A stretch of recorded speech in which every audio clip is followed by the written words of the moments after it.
할렐루야. 우리 한번 힘차게 우리 앞뒤 옆 사람과 함께 인사 나누겠습니다. 잘 오셨습니다. 은혜 받읍시다.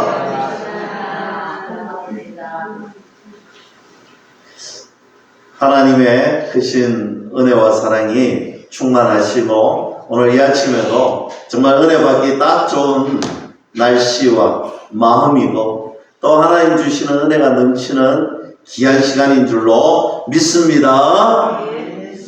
오늘 우리 안에 계시는 성령님이라는 말씀의 제목으로 함께 말씀의 은혜를 나누려고 합니다. 성령 하나님에 관한 말씀, 특별히 우리와 함께 하시고 우리 안에 계시는 성령 하나님에 대한 말씀의 은혜를 나누고자 합니다. 여러분 TV와 영화 이 소재 중에 이런 것들 많이 보셨지요? 건장한 남자인데 그 안에 여자의 영이 찾아왔어. 보기에는 건장한 남자인데 안에 여자의 영이 찾아오니까 다소곳한 모습을 보이는 거예요. 또 누가 봐도 여성스러움이 묻어나는 정말 아름다운 배우의 또 설정이 그거죠. 남자의 영이 찾아온 거예요. 그러니까 쩍벌남이 되어서 아니 여성스러운 여인의 모습에서 남성미가 물컷 나오는 거예요. 여러분 이런 스토리 참 많이 보셨잖아요. 그 사람의 몸이 그 사람의 행동을 좌우하는 것이 아니라 그 사람 안에 있는 영혼이 어떤 것이냐에 따라서 그 사람의 모습이 나타나더라는 것입니다. 아무리 멋지고 터프한 남성스러운 몸을 가지고 있다 할지라도 여성의 영혼이 들어오니까 다소곳한. 여러분 제가 흉내 한번 내볼까요? 연습을 좀 했는데 어머 잘 안 되는가 봐요. 중요한 것은 영혼입니다. 영혼이 달라지니까 말투나 그 사람의 인격이나 태도가 확실히 달라지더라는 것입니다. 저는 이런 드라마의 소재, 영화의 소재 뭐 다 보진 않았지만 그런 이야기를 듣고 짤이라는 것을 보면 그리고 한번 생각해보고 말씀을 준비하면서 이런 생각이 들더라고요. 우리 안에 성령 하나님이 들어와 계시는데 우리 안에 성령 하나님이 들어와 계시는데 우리의 삶이 달라지고 바뀌어질 수 있는 이유가 거기에 있구나. 성령 하나님이 내 안에 들어오니 내 말이, 내 행동이, 내 자세가 달라지는 것이 당연하구나. 사람들은 그렇게 이야기해요. 사람은 바뀌지 않는다. 그래요. 영화처럼 여성의 영혼이 들어올 수도 없고 남성의 영혼이 들어올 수도 없고 사람이 달라져가지고 뭐 그렇게 되는 것은 절대로 없습니다. 그리고 얼핏 보면 사람은 고쳐서 쓰는 것이 아니다. 그만큼 달라지지 않는다는, 습관이 달라지지 않고 생각이 달라지지 아니하고. 그런데 다시 생각해 보았습니다. 아니야, 달라질 수 있구나. 성령 하나님께서 믿음을 선물로 주시고 내 안에 성령 하나님이 찾아오시면 내 생각이 달라지고 내 마음이 달라지고 내 생활 습관이 달라질 수가 있구나. 전에는 내 생각대로 내 뜻대로 살았는데 이제는 내 안에 계시는 성령 하나님의 뜻을 쫓아 하나님의 뜻대로 하나님의 말씀대로 하나님이 원하시는 뜻대로 살아가는 것입니다. 저는 오늘 말씀을 통해서 다시 한 번 더 그것을 발견하기를 원합니다. 우리 안에 계시는 성령 하나님이 우리를 새롭게 하시고 오늘 그 성령 하나님의 내 삶을 온전히 맡기며 성령 하나님 행하시는 놀라운 일들을 경험하는 저와 여러분들이 다 될 수 있기를 주님의 이름으로 간절히 축원합니다. 그럼 성령 하나님이 누구신가에 관한 말씀부터 우리가 생각해 봐야 되겠죠.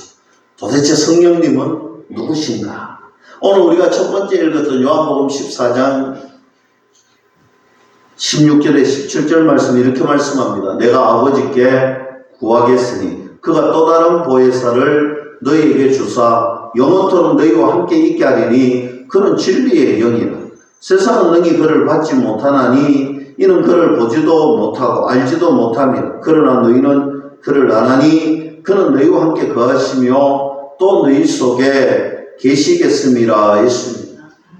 여러분, 이 말씀은 분명히 말씀합니다. 예수님께서 성령 하나님이 누구이신가에 관한 말씀을 분명하게 말씀하시는데, 예수님께서 부활 승천하신 이후에 예수님께서 저와 여러분들을 위해서 누군가를 보내주시겠다 약속하셨습니다.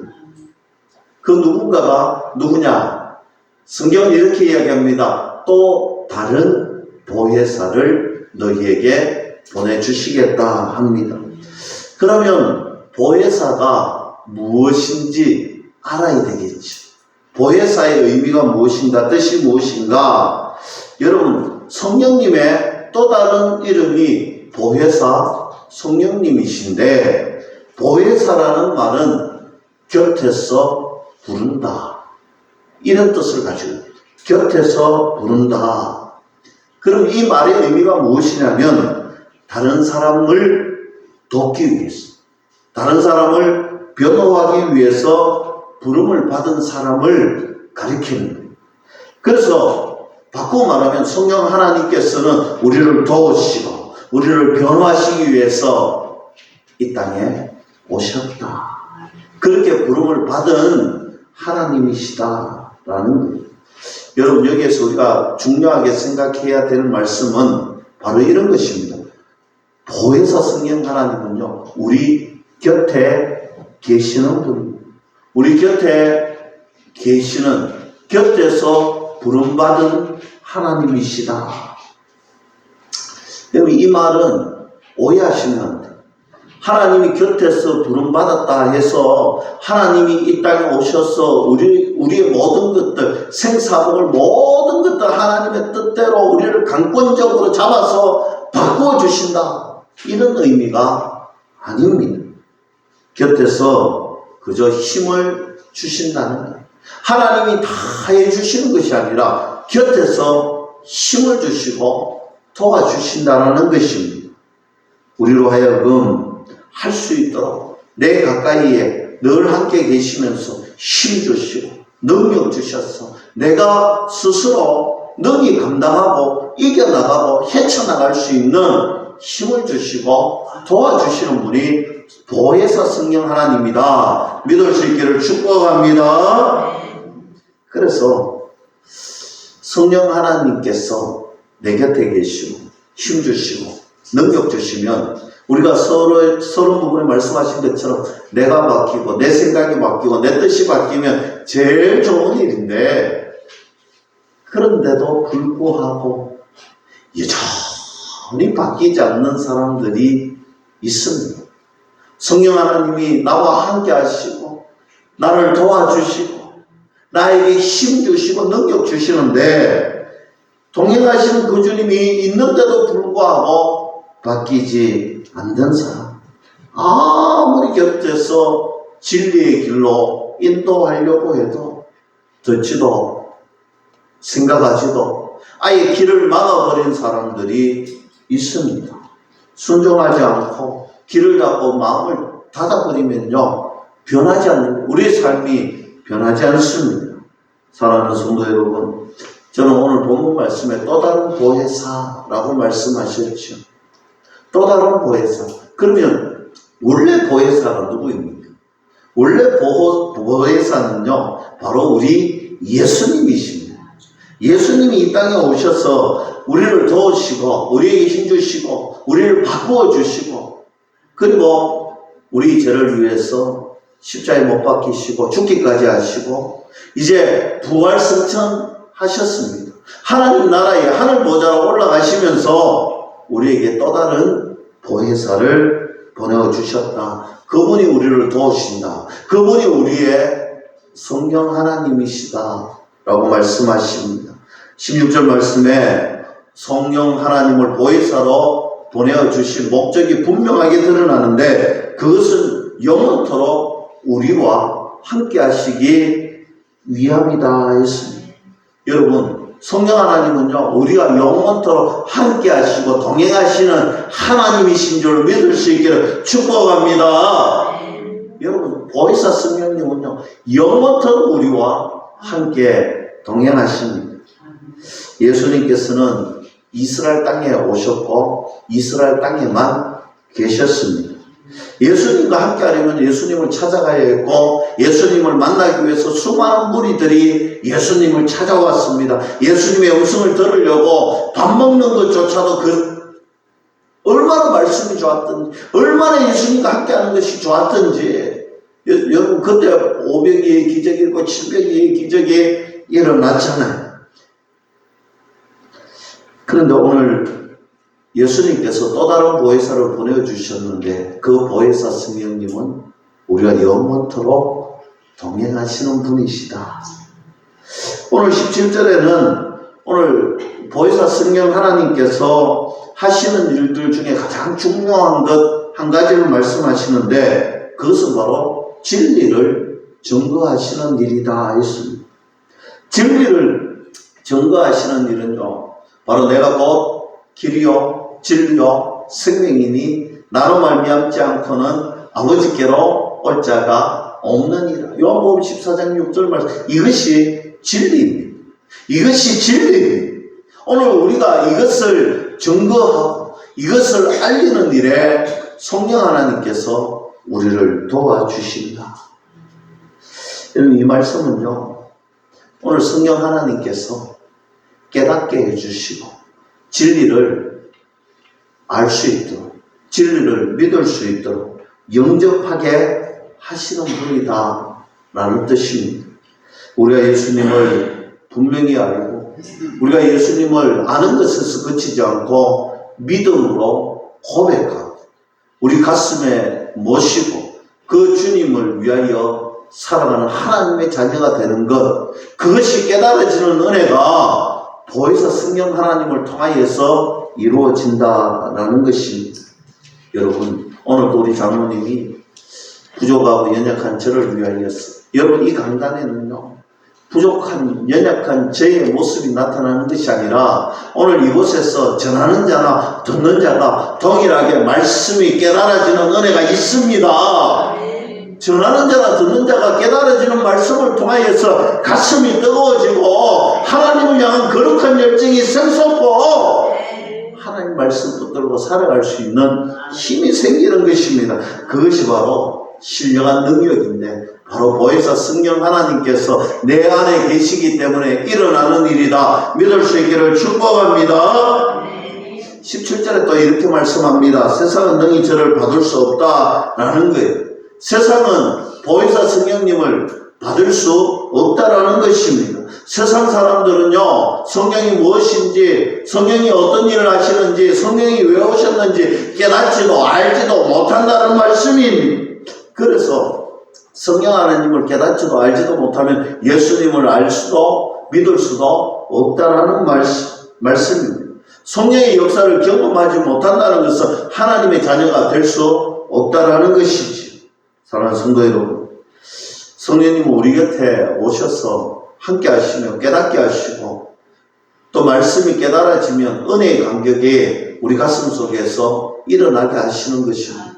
우리가 정말 잘 믿고 잘 따르고 우리 가슴이 뜨거워지려면요, 성령 하나님이 역사하시고 충만해야 가능할 줄로 믿을 수 있기를 축복합니다.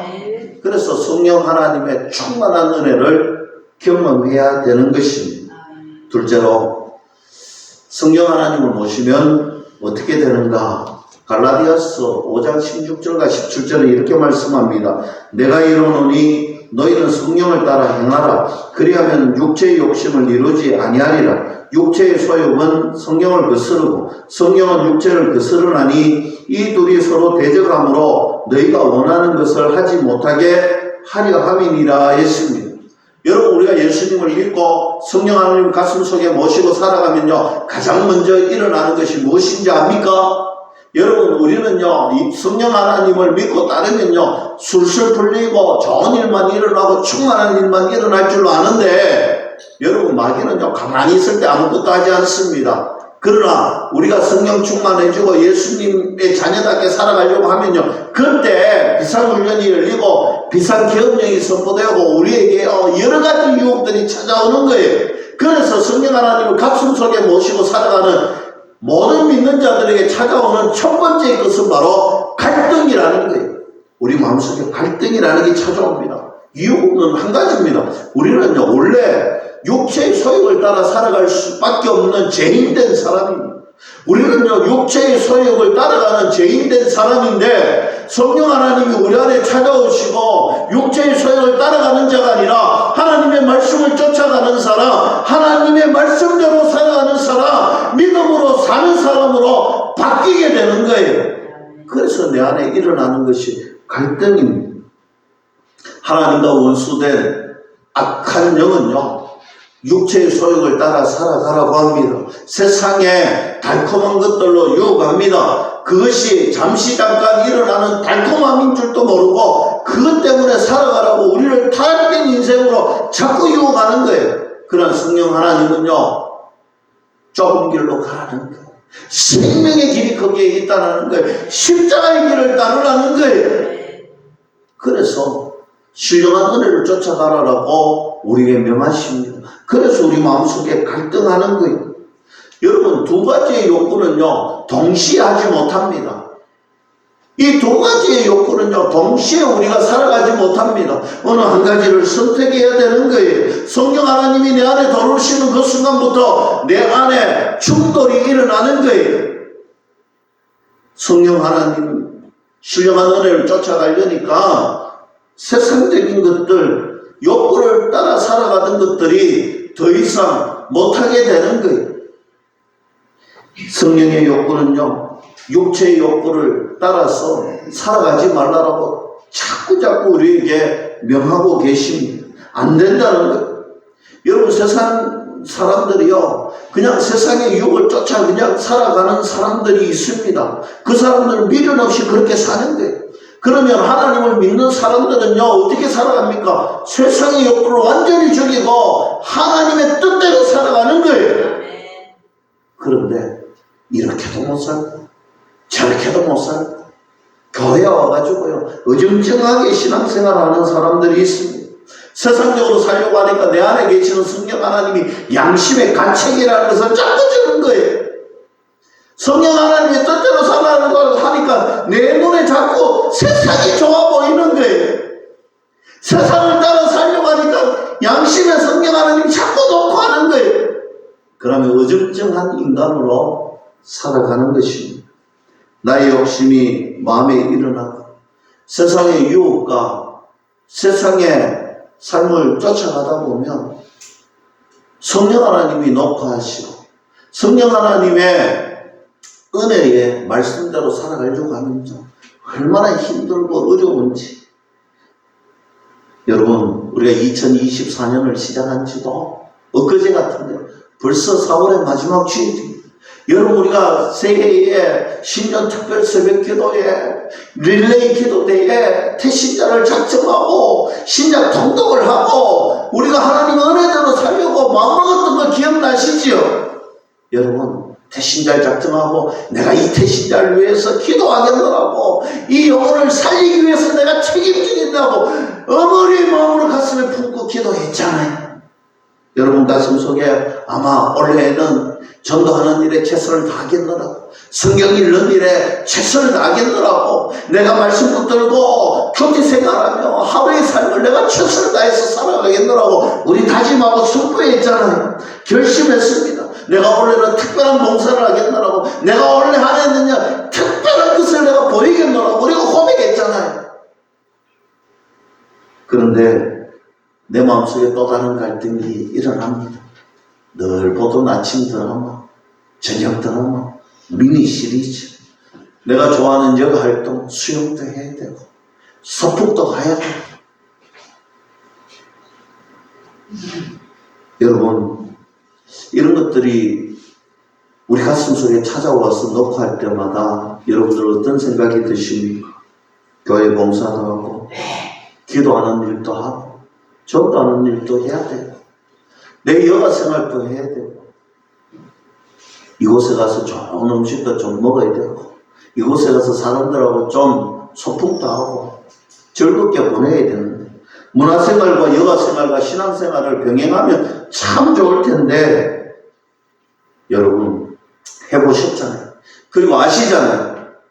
신앙생활과 문화생활, 여가생활은요, 병행하면 할 수가 없는 것입니다.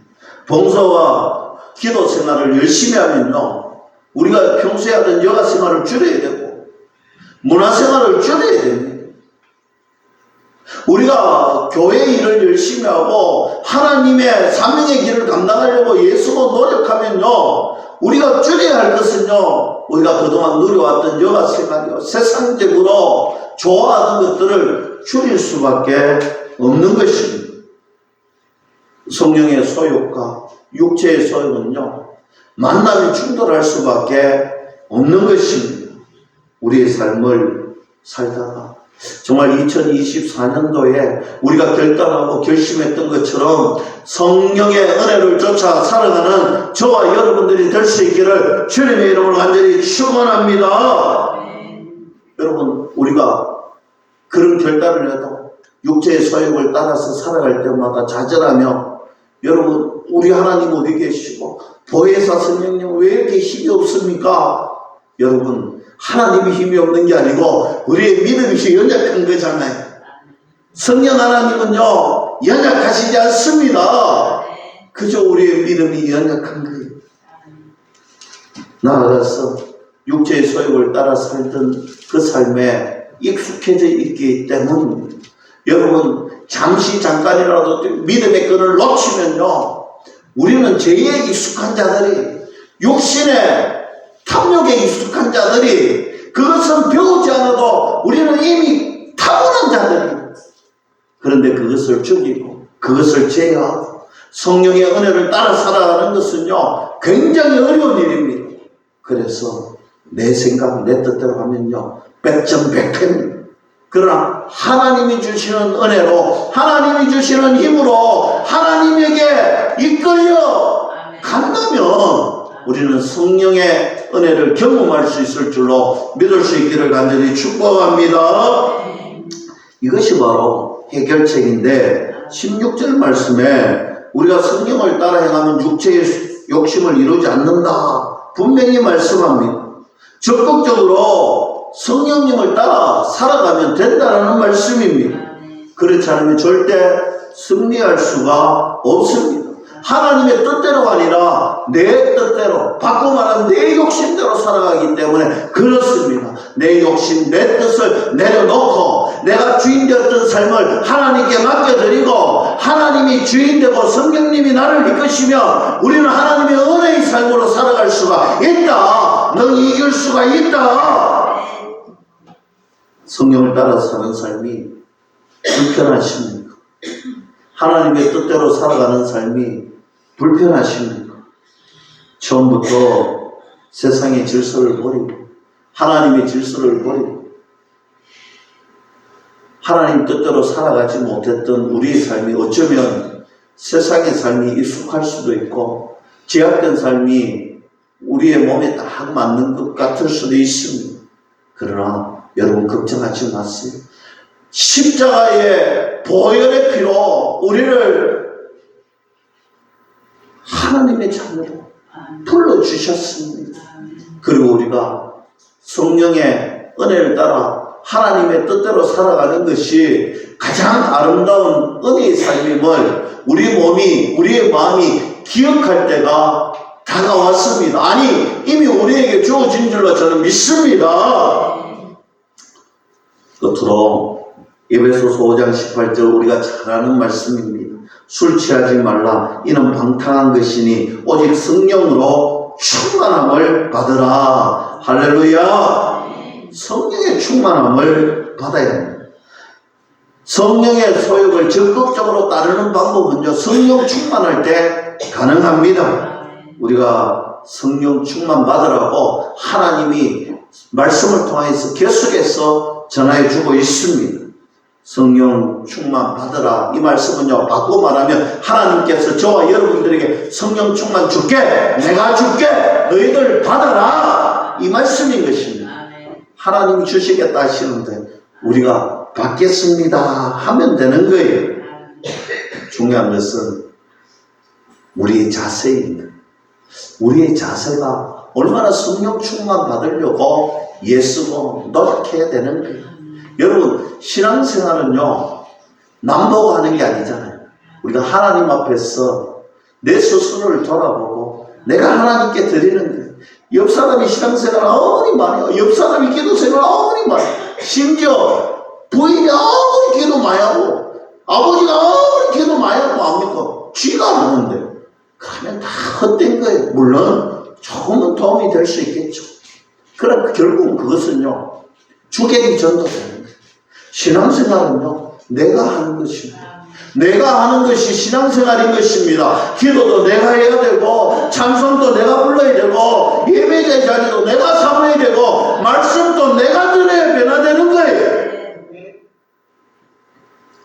우리가 성령 충만 받으려면 우리의 자세가 얼마나 적극적이냐, 얼마나 하나님 앞에 내가 적극적으로 정성을 다하느냐 달려 있습니다.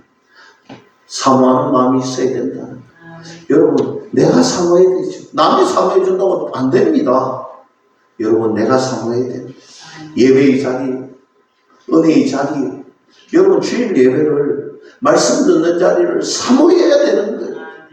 여러분, 공예배를 사모해야 되고, 예배라면요, 목숨을 걸고서라도 내가 지키겠노라고, 다른 건 좀 손해볼지라도 예배 드리는 것이라면 내가 지키겠노라고, 그저 왔다 가는 심령이 아니라 사모하는 심령으로 예배 드리는 그 자리에 내가 나와서 하나님 사모합니다, 감사합니다, 그리고 아멘, 말씀이라면 아멘. 여러분, 그렇게 하는 거예요. 기도하는 자리도 마찬가지입니다.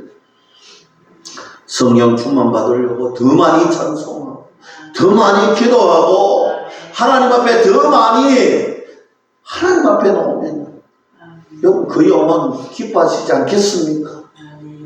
여러분, 아직까지도 예배하는 자리가, 여러분, 저 중국, 저 북한 가보세요. 제 목양실에 제가 위임받을 때 선물 받았던 액자, 여러분 한 번쯤 지나가면서 목사님 저 보니까 어리숙한 액자인데 잘 그리지도 못한데 목사님 목양실에 저렇게 제일 잘 보이는 데 있느냐, 이런 분 아직, 제가 처음 왔을 때는 말씀 많이 드렸는데 지금 그렇게 생각하시는 분도 계실 거예요. 여러분, 그 액자에 있는 것은요, 술을 넣은 거예요. 만찬에 술을 넣은 거예요. 성경에 나오는 만찬, 최후의 만찬으로 술을 넣은 건데 누가 넣은 거냐면요, 북한의 지하교회에 있는 성도가 있어요. 여러분, 지하교회는요, 교회 다니는 거 들켜도 끝나는 인생이잖아요. 예수를 믿는 것도 끝나는 인생이잖아요. 그 북한이 뭐 전기가 잘 돌아옵니까? 그렇지도 않잖아요. 그만 곳에 여러분 한 땀 한 땀 한 땀 술을 놓았어요. 믿음으로 술을 놓았어요. 기도하면서 술을 놓았어요. 하나님, 내가 하나님 믿습니다. 내가 하나님 소망이 있습니다. 하늘 소망이 있습니다. 여러분, 그 기도의 간증, 그 결단의 제목을 가지고 여러분 술을 놓았어요. 우리 대한민국이 너무 예수님 어디 가도 저리 가도 교회가 없는 곳이 없고 성경책이 접하지 않는 곳이, 요즘 성경책 갖고 싶다면요, 성경책 다 무료로 배포해줘요. 그런 시대에 우리가 살아가고 있잖아요. 물론 교회 나오는데 신랑 눈치 봐야 되고, 아직까지도 교회에 나온다는 소리도 못하고 그렇게 말하면 쫓겨나고 그런 사람들도 아직 우리나라에 있습니다. 그러나 여러분, 우리나라가 언제 그렇게 자유로웠습니까? 조선시대에 여러분 교회에 나오는 사람들 다 잡아 죽였잖아요. 성경 읽는다고 다 잡아 죽였잖아요.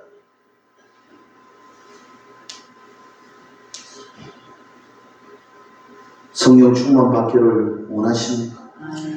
그러면 이 예배의 자리, 하나님을 만나는 자리, 기도하는 자리, 찬송 부르던 그 자리, 여러분 이것이 복된 자리임을 사모하십시오. 간절하게 사모하십시오.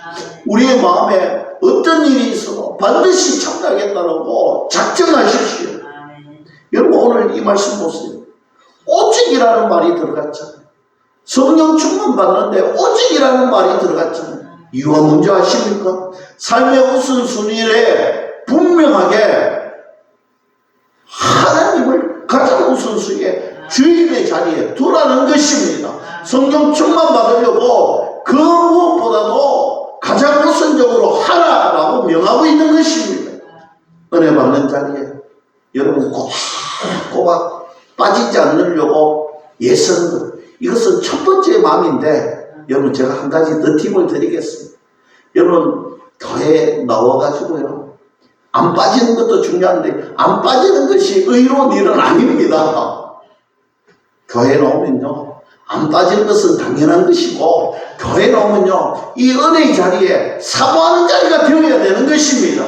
여러분 말씀 받으려고 하고, 기도할 때도 적극적으로 하고, 찬송 부를 때도 적극적으로 해야 되는 거예요. 제가 주일학교 부교육자 시절이었습니다. 누가 봐도 저는 예수님 잘 믿는데, 근데 보기만 보면 뭔가 부족해요. 수련회 가도 안 빠지고, 예배 시간에도 안 빠지고, 그런데 보기만 보면 뭔가 부족해요. 찬송 불러도 힘이 없고, 하긴 하는데, 틀림없이 하는데, 기도에도 틀림없이 하는데 뭔가 부족해. 어느 날 그 친구가 와서 저한테 고백을 하더라고요.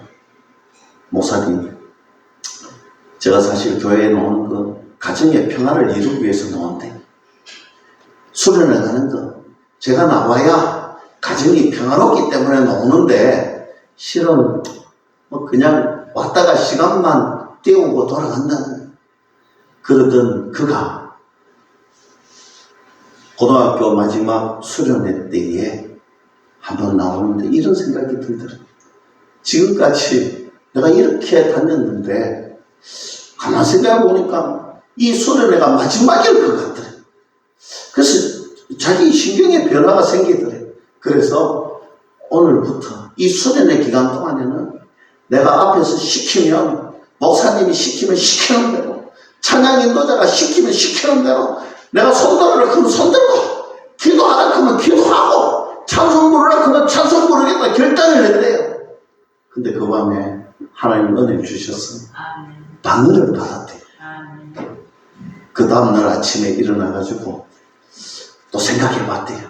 내가 어제 은혜 받았는데 아직 아무한테도 이야기 안 했는데, 오늘 그거 방언 할 수 있는지 못하는지 내가 한번 검사해 봐야 되겠대.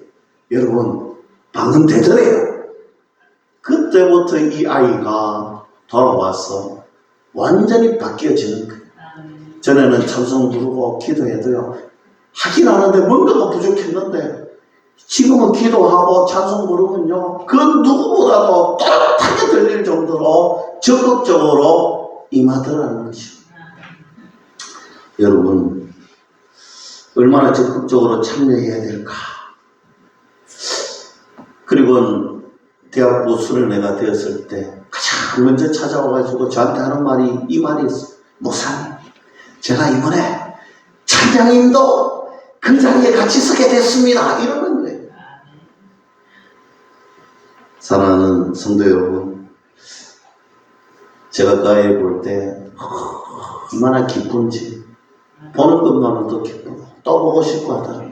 그러면서 생각해 봤지요. 우리 하나님도 이런 마음 아닐까? 우리 하나님도 또 보고 싶고 또 목주고 싶고 또 은혜주고 싶은 사람들이 있지 않을까? 내 삶을 하나님께 맞추고 내 삶을 하나님 앞에 적극적으로 참여하는 영혼, 하나님 앞에 적극적으로 다가오는 영혼, 하나님이 기뻐하시지 않겠습니까? 사랑하는 성도 여러분, 하나님께 뜨겁게 예배하고 하나님을 만나시고 기적을 경험하는 저와 여러분들 다 될 수 있기를 주님의 이름으로 간절히 축원합니다.